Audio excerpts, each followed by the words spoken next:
When the world is just too much, turn it off and turn on positive, encouraging K-Love. I'm gonna praise. World off. K-Love on. K-Love is sunshine for my soul. I love K-Love. Listen now on your radio, online, or on the free K-Love app. K-Love makes me feel so good. Positive, encouraging K-Love.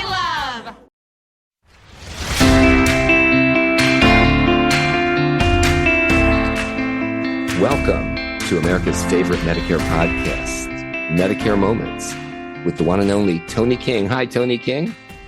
How are you doing, Jim? I wanted to thank our listeners, Toni, because we've noticed, especially in the last, I would say 2 months, a big uptick in people downloading Medicare Moments. I mean, a lot of people downloading Medicare Moments. And that is spread by word of mouth. That is spread by all of your hard work that you're doing on social media with the little videos that are out there now and other ways that people are finding out about Medicare Moments. And we really want to thank our listeners for that. Well, we need to let people know that Medicare is not cookie cutter, because what you don't know will hurt you. Not today, for the rest of your Medicare life, for sure. And that's why Toni says, please be proactive and please make sure you know what you're getting into. And that's why you can go tonisays.com and you can download the guide to help you when you enroll in Medicare. She wants you to do it right the first time you do it, because you don't really get a chance to redo it if you make a big mistake. And they got to realize that sometimes that Medicare guide, the Medicare New Handbook, does not tell you everything. There's a lot of things that are missing out of there, especially the one we're talking about today, about how someone's income can affect their monthly premium.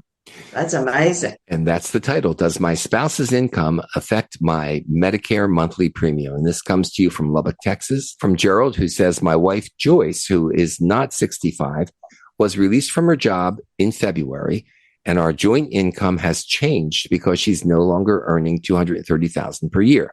My Social Security check for 2026 is $4,000 monthly. I began taking my required minimum distribution RMDs from my 401k when I turned 73 last October.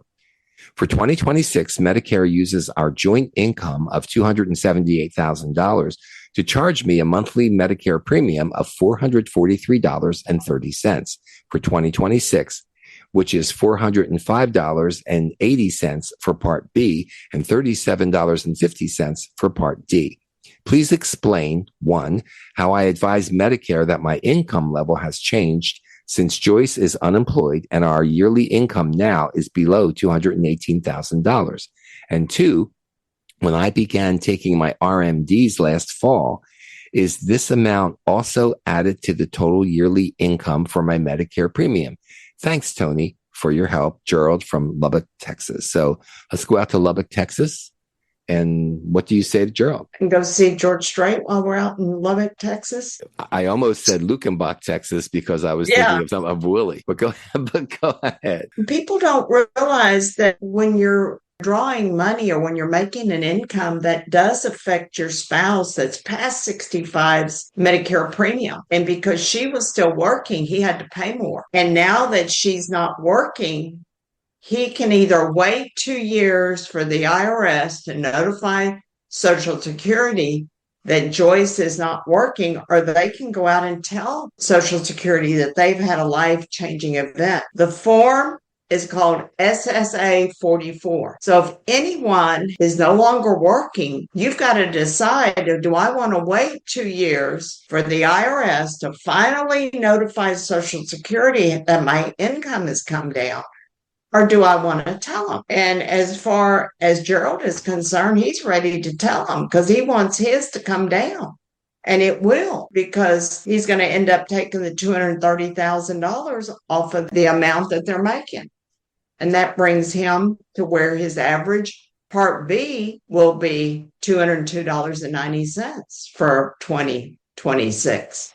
But now he wants to know, does an RMD count? Anything that you have coming in that is taken off and you're having to pay taxes on, that's what counts towards your bottom line, the amount that you're going to spend. So if they need to, what people should do is go on the Social Security website, and there's 3 forms. There's the CMS L564 and the CMS-40B that you need to use if you're no longer working and your income has come down. And then the form that you can file is a SSA 44, which is your life-changing event form. That will bring that income down because they had a life-changing event. She's no longer working. Very important. And I'll put that form in the description for the folks listening to the podcast. This is Medicare Moments with your host, Toni King.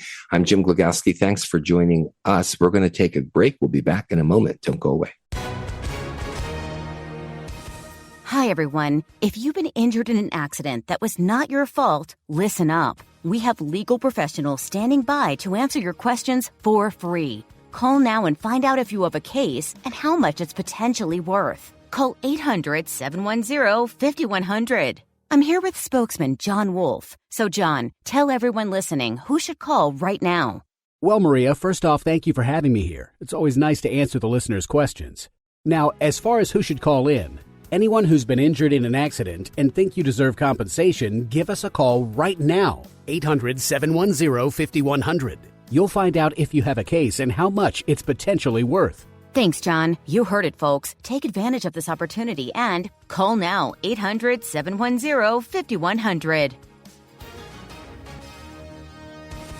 Advertisement sponsored by Legal Help Center. May not be available in all states. Not available in California. Welcome back to Medicare Moments. We're talking about making sure that you're paying what you need to pay monthly to Medicare and making sure that they know, meaning Medicare, what your current income is, not with a 2-year lag, which sometimes happens or it does happen when the IRS is involved. And Toni's talking about Form SSA 44 and the other forms. Toni welcomes your questions. You can email her info@tonisays.com, TONISAYS.com. You can call her 832-519-8664, 832-519-8664. So, Toni, filling out the life-changing form SSA 44 is one way to get that done. Do you suggest that people take that directly into a Social Security office, or do they mail it in? How do you suggest they handle that? You can mail it, or you can email this form to Social Security, and you keep filing the form until your income has finally come down. You're going to keep getting something around November, whenever Social Security announces what the new numbers are going to be for next year. You'll get these saying that your income is higher, and you go, oops, no, it's not. My spouse, my husband, my wife is no longer working, so I don't have that numbers. It takes 2 years for everything to finally take place. So you keep filing the forms until your income has come down. And that's very important. Once you get the form, you file it. Once you get the saying that your income has come up, you file it. And all of this is available on my ToniSays.com website. And we've now got the Medicare First Steps for people that are just getting on Medicare. But we've also got the Medicare roadmap that takes you down the road of Medicare. So all this is available on my website. And Toni makes sure everything is put in everyday language that everyone can understand and that gives you the opportunity to get the best Medicare experience for your Medicare years that you need. So that is TONISAYS.com. Toni, back to you. Well, I just want to thank you, Jim. Thank you for everything you do. You help me to put these on the website. These are all available in the Salem Medicare Moments articles. I mean, we're just trying to get the information out to people, and they're very easy to understand because I have a very easy to understand language. I'm not going to make it complicated. In 2009, I met a gentleman who was giving wrong information about Medicare, which cost him over $10,000. After helping him, I knew that it was up to me to start advocating for America. Hi, I'm Toni King, host of Medicare Moments podcast. Join me every Wednesday as I share tips, strategies, and little-known facts I've learned over the past 20-plus years. I put Medicare into people terms, and I want to help you personalize your Medicare, because with Medicare, it's what you don't know that will hurt you. Medicare Moments is available now anywhere you listen to podcasts.